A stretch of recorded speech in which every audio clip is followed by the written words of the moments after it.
Καλησπέρα σας. Καλώς ήρθατε σε ένα ακόμη σεμινάριο της Curious Academy. Όλα αυτά τα σεμινάρια πραγματοποιούνται σε συνεργασία με την Curious Mind, που είναι μια διαδικτυακή πλατφόρμα online ψυχοθεραπείας. Σήμερα θα αναφερθούμε σε ένα θέμα το οποίο απασχολεί πάρα πολλές γυναίκες. Γενικότερα, ο Οκτώβριος είναι παγκοσμίως ένας μήνας ευαισθητοποίησης για τον καρκίνο του μαστού. Μια περίοδος που μας ενώνει γύρω από την πρόληψη, την ενημέρωση, αλλά και κάτι ακόμα πιο βαθύ. Τη δύναμη του ανθρώπου να συνεχίζει, ακόμα και μετά από μια δύσκολη διάγνωση. Ο καρκίνος του μαστού δεν είναι απλώς μια ιατρική υπόθεση, είναι μια εμπειρία που αγγίζει το σώμα, τις σχέσεις, την καθημερινότητα ενός ανθρώπου. Είναι κατά κάποιο τρόπο μια ιστορία που φέρνει φόβο, πόνο, αλλά και την ευκαιρία για αναγέννηση. Σήμερα θα μιλήσουμε για την ψυχική ενθεκτικότητα, για εκείνη την δύναμη που δεν φαίνεται στις εξετάσεις, αλλά ζει μέσα μας. Θα ανακαλύψουμε τρόπους να προσαρμοζόμαστε, να αποδεχόμαστε, να δημιουργούμε ξανά νόημα. Γιατί τελικά η τέχνη του να συνεχίζεις είναι η τέχνη του να ζεις με θάρρος, με επίγνωση και με αγάπη για τον εαυτό σου. Τι συμβαίνει όμως όταν ακούει μια γυναίκα ή ένας άνθρωπος ότι έχει καρκίνο? Η στιγμή της διάγνωσης είναι ένα σημείο 0. Είναι η στιγμή που ο χρόνος παγώνει και πολλές γυναίκες μπορούν να θυμηθούν κάθε λεπτομέρεια για το πού ήταν, τι φορούσαν, ποιος τους ανακοίνωσε τη διάγνωσή τους. Είναι μια εμπειρία που χαράσσεται βαθιά, γιατί μέσα σε λίγα δευτερόλεπτα αλλάζουν όλα. Οι περισσότεροι άνθρωποι περιγράφουν συναισθήματα όπως σοκ, φόβο, θυμό και πολλές φορές άρνηση, η οποία λειτουργεί σαν μια ασπίδα προστασίας. Το αρχικό σοκ έχει να κάνει με το ότι δυσκολεύεται κανείς να αποδεχτεί ότι αυτή η κατάσταση συμβαίνει στον ίδιο.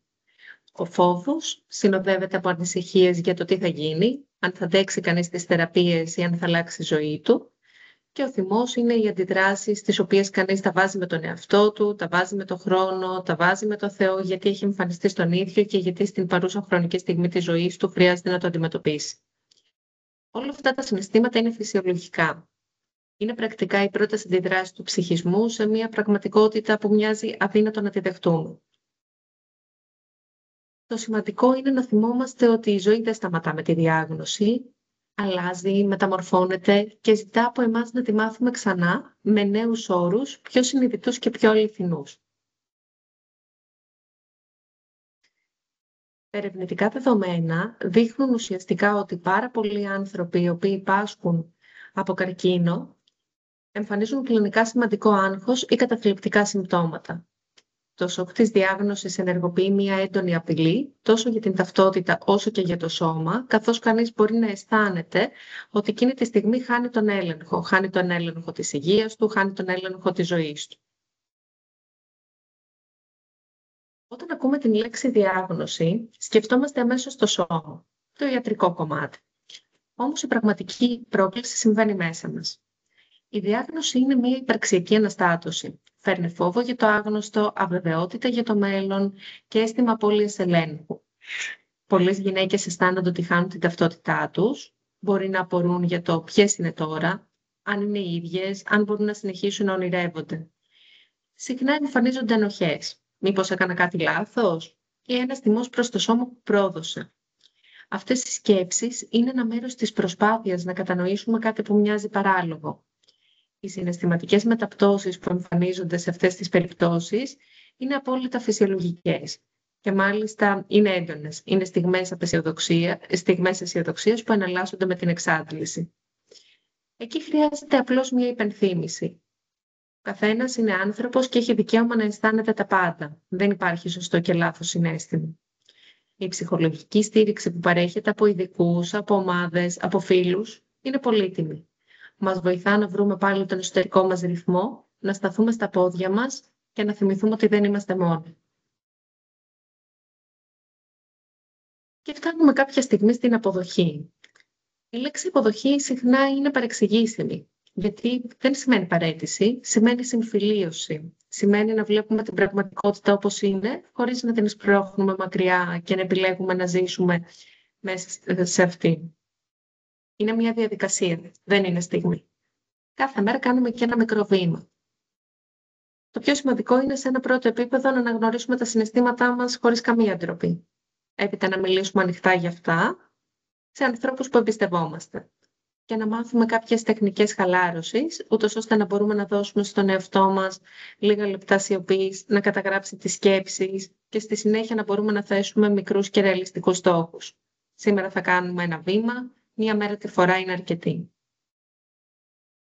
Κάπως έτσι η προσαρμογή γίνεται μία ήπια μεταμόρφωση. Δεν αλλάζουμε τίποτα απότομα, αλλά λίγο-λίγο. Μαθαίνουμε να ζούμε ξανά με φροντίδα, με υπομονή και με αποδοχή. Αυτό που αλλάζει στον καρκίνο είναι το σώμα. Δεν αλλάζει η αξία. Οι θεραπείες συχνά φέρνουν ορατές αλλαγές. Απώλεια μαλλιών, σημάδια, κόπωση.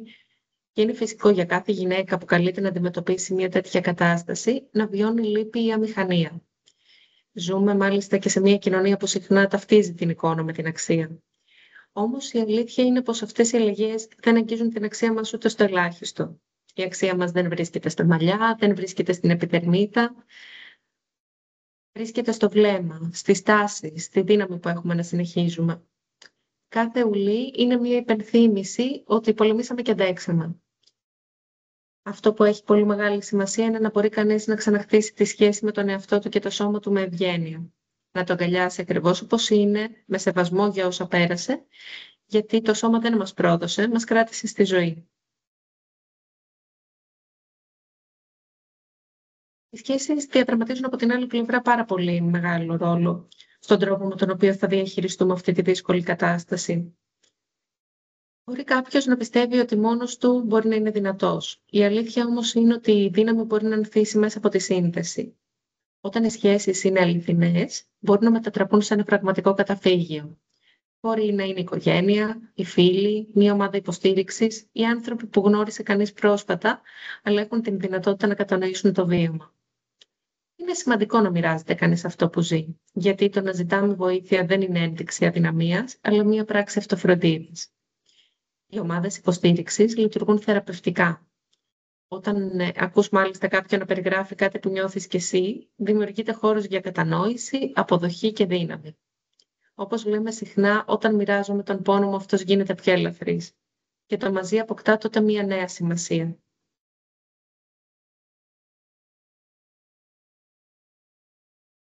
Η συνέχεια είναι μια πράξη δημιουργίας. Δεν σημαίνει σε καμία περίπτωση να ξεχνάς όσα συνέβησαν, αλλά είναι να βρίσκεις ένα νέο νόημα μέσα από αυτά. Η τέχνη του να συνεχίζει κάθε γυναίκα είναι η τέχνη του να μετατρέπει τον πόνο της σε δύναμη, την απώλεια σε ευγνωμοσύνη και το φόβο σε σοφία. Είναι η στιγμή που μπορεί να κοιτάξει πίσω της με οργή, όχι με οργή αλλά με κατανόηση, και να μπορέσει να πει πέρασα κάτι δύσκολα, αλλά σήμερα στέκομαι εδώ. Στέκομαι εδώ και συνεχίζω. Κάποιες μικρές ερωτήσεις προς τον εαυτό, όπως τι με κρατά όρθια, τι με κάνει να ελπίζω, τι νέο μπορώ να δημιουργήσω στη ζωή μου τώρα. Είναι κέρυες ερωτήσεις, οι οποίες ουσιαστικά μπορούν να φέρουν πάρα πολύ ουσιαστικές απαντήσεις. Μία βόλτα, ένα χαμόγελο, ένα ευχαριστώ το πρωί, αυτά είναι τα νοήματα ουσιαστικά της συνέχειας. Όπως λέει και μια φράση πάρα πολύ όμορφη, δεν μπορούμε να ελέγξουμε τον άνεμο, αλλά μπορούμε να ρυθμίσουμε τα πανιά. Πρακτικά αυτό είναι η τέχνη του να συνεχίζουμε μετά από μια διάγνωση. Να μην μπορούμε να ελέγξουμε αυτό το οποίο μας συμβαίνει, αλλά να μπορούμε να ρυθμίσουμε τον τρόπο με τον οποίο θα τη διαχειριστούμε. Υπάρχουν διάφορα εργαλεία ψυχικής ανθεκτικότητας και διάφοροι τρόποι με τους οποίους μπορούμε να τα αξιοποιήσουμε και να προσαρμοστούμε σε αυτή την καινούργια συνθήκη. Το να φροντίσουμε να έχουμε καλό ύπνο, σωστή διατροφή, να ξεκουραζόμαστε, να κάνουμε συστηματικά σωματική άσκηση, να αφιερώνουμε χρόνο για να βιώσουμε ευχάριστες καταστάσεις μαζί με φίλους είτε και μόνοι μας, είναι πάρα πολύ σημαντικά για να μπορούμε να συνεχίσουμε. Επίσης, το να μπορεί κανείς να μιλήσει, να γράψει, να προσευχηθεί. Για τον καθένα ο τρόπος είναι μοναδικός. Το να μπορούμε να βρούμε τρόπους για να βγάλουμε αυτά τα οποία αισθανόμαστε μέσα μας προς τα έξω, είναι αρκετά για να μπορούμε σιγά σιγά να χτίζουμε την ανθεκτικότητά μας.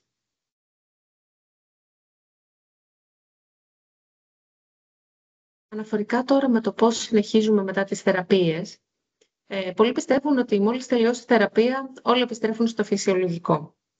Στην πραγματικότητα όμως αρχίζει και ένα καινούργιο κεφάλαιο. Ο φόβος της υποτροπής, η αίσθηση της αναμονής και η εσωτερική αγωνία είναι μέρος αυτής της φάσης. Και αυτή είναι εξίσου σημαντική με την ίδια τη θεραπεία. Είναι ένας χρόνος που επανακτιμάς ουσιαστικά τις προτεραιότητές σου. Ανακαλύπτεις τι έχει πραγματική αξία, οι άνθρωποι, οι στιγμές, η ηρεμία. Δημιουργείς νέες ρουτίνες και νέα νοήματα στη δική σου ζωή. Είναι η στιγμή που λες ότι δεν θέλω απλώς να επιβιώσω, θέλω να ζήσω, και αυτή είναι η πραγματική ουσία της ίασης, όχι μόνο στο σώμα, αλλά και πνευματικά. Το να μπορεί κανείς να συνεχίζει συνιστά μια βαθιά υπαρξιακή επιλογή. Είναι μια στάση ζωής. Δεν είναι κάτι το οποίο γεννιέται προφανώς από τη μία μέρα στην άλλη. Καλλιεργείται μέσα από εμπειρίες, μέσα από υποστήριξη και εσωτερική δουλειά. Η ανθεκτικότητα δεν σημαίνει να μην πέφτεις ποτέ, σημαίνει να ξανασηκώνεσαι κάθε φορά λίγο πιο σοφή, λίγο πιο γαλήνια, λίγο πιο αληθινή. Καθένας βρίσκει τον δικό του τρόπο για να προχωρήσει.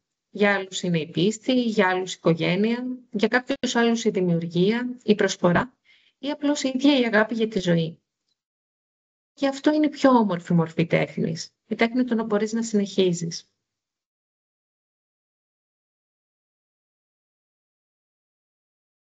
Θέλω να σας ευχαριστήσω από καρδιάς για την παρουσία και για την προσοχή σας. Αν κάτι κρατήσουμε σήμερα, ας είναι ότι η ζωή μετά την διάγνωση μπορεί να είναι διαφορετική, αλλά δεν πάβει να είναι όμορφη. Μπορεί να διαμορφώνονται καινούργιοι ρυθμοί, καινούργιες προτεραιότητες, αλλά πάντα υπάρχει χώρος για ελπίδα, για χαρά και για σύνδεση. Η δύναμη δεν είναι απουσία φόβου, είναι η ικανότητα να προχωράς παρά το φόβο. Σας ευχαριστώ θερμά και εύχομαι σε κάθε βήμα σας να θυμάστε ότι η ζωή δεν τελειώνει με τη διάγνωση. Απλώς αρχίζει να γράφεται με καινούργια χρώματα και αυτά τα χρώματα μπορεί να μας τα διδάξει η ίδια η διαδικασία της ψυχοθεραπείας. Είμαι τώρα στην διάθεσή σας να απαντήσω στις ερωτήσεις σας.